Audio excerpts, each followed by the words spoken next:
បាទសូមជម្រាបសួរបងប្អូនទាំងអស់គ្នាហ្នឹងហើយព័ត៌មានក្តៅហុយមកដល់ទៀតហើយខាងបាតកោដែលដឹកនាំដោយលោកវរៈសុំខ្វាំខិតដែលជាមេដឹកនាំក្រមជ្រុលនិយមរបស់ថៃហ្នឹងបាននាំបពុប្រហែលជា50ទៅ60នាក់សម្រុកចូលទៅក្នុងភូមិព្រៃច័ន្ទក៏ដូចជាភូមិជោគជ័យរបស់ខ្មែរហើយប៉ុន្តែត្រូវបានកម្លាំងតម្រួតចូលទៅទប់ស្កាត់ក៏ដូចជាកម្លាំងទាហានថៃហ្នឹងហាមឃាត់មិនឲ្យចូលហើយពួកគេក៏បានត្រឡប់មកវិញដោយចំណាយពេលត្រឹមតែ20នាទី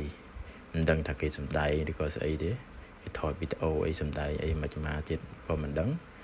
ហើយខាងអធិការស្រុករបស់គេហ្នឹងគឺស្រុកកោកស៊ូងហ្នឹងបានក៏ហៅលោក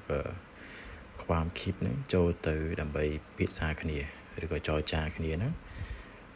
មើលទៅអាទៀតហើយខាងថៃគេជ្រុលនិយមប្រមាណអ្នកហ្នឹងគេ